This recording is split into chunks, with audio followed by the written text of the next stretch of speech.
त्यांनी मला सांगितलं तुझे डोळे मला खूप आवडले आणि कुछ अजीब सी कशिश है उसमें.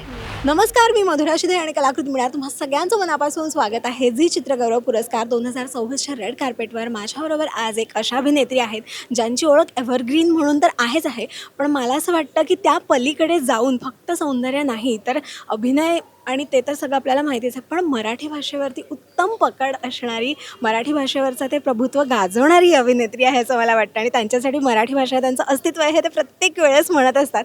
खूप खूप स्वागत आहे ताई. थँक्यू, धन्यवाद. कशा आहात? चांगली आहे मी. कशी दिसते? खूप छान दिसताय ॲज युजल. आणि फार दिवसांनी आपण भेटलो, त्याच्यामुळे मला खूप मस्त वाटते आज तुम्हाला भेटून. खरंच आपण खूप दिवसांनी भेटलो, वर्षांनी. खूप वर्षांनी भेटलो. हो. खरं आहे. मला वाटतं आपण रेड कार्पेट टू रेड कार्पेटच भेटत असतो. खरी Yes. गोष्ट आहे.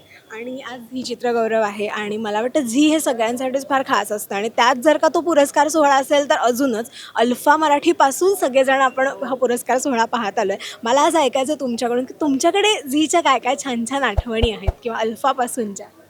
हो, अल्फाला मी एक सिरियल केली होती. मला वाटतं आभाळमाया नाही, आभाळमाया माझ्याकडे आली होती, पण मी ती नाही करू शकले. ती खूप गाजली नंतर आणि जो मेन रोल आहे तोच मला आला होता. काय सांगता? हो. पण त्यावेळेला असं डेली सोप आणि बापरे रोज करायचं वगैरे असं, आणि त्यावेळेला मी बिझी होते चित्रपटांमध्ये, त्यामुळे मी नाही करू शकले. पण मी एक आकाश झेप मला वाटतं मी ते केलेली आहे अल्फासाठी. आणि झी हा एक काय म्हणतो आपण त्याला, तो पायनियर आहे सगळ्या. आणि जेव्हा ते हिंदीत सुरू झालं ठीक आहे, पण मराठीत जेव्हा अल्फा म्हणून ते सुरू झालं तेव्हा मला खूप आनंद झाला व्यक्तिशः. आणि त्याच्यानंतर तो झी झाला, त्यामुळे मला अजून आनंद झाला. आणि कोणताही पुरस्कार सोहळा हा कलाकारासाठी खूप मोठी पोचपावती असतो. मला तुमच्याकडून ऐकायला आवडेल की एक कौतुकाची थाप हा सुद्धा पुरस्कारापेक्षा कमी नसते. हो. इंडस्ट्रीत आल्यानंतर अशा कोणत्या दिग्गजांकडून तुम्हाला कौतुकाची पोचपावती मिळाली जी कायम तुमच्या लक्षात राहिली? मला राजकुमारकडून ती पावती मिळाली होती. हिंदीतले ते मोठे दिग्गज अभिनेते होते.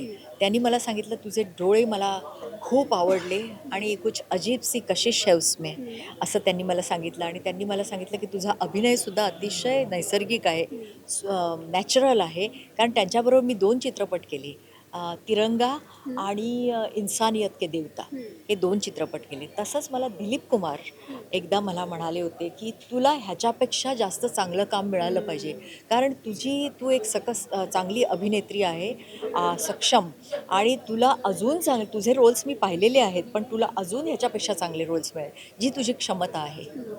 क्या बात आहे. तुम्ही आता डोळ्यांचा उल्लेख केलात. अनेकदा ना असं होतं की घारे डोळे असले, बरेचदा ना ते निगेटिव्ह शेडच्याच भूमिका ऑफर होतात, पण तुम्ही सातत्याने म्हणजे सुरुवातीच्या काळापासून इवन आत्तासुद्धा तुम्ही खूप पॉझिटिव्ह आणि खूप सुंदर भूमिकांमध्ये आम्हाला पाहायला मी मिळालं. ह्या डोळ्यांमुळे झाशीची राणी साकारली आहे. कारण मनू तांबे हे ते कोकणस्थ होत्या त्यामुळे मला हेमा मालिनी त्याच्या प्रोड्युसर होत्या.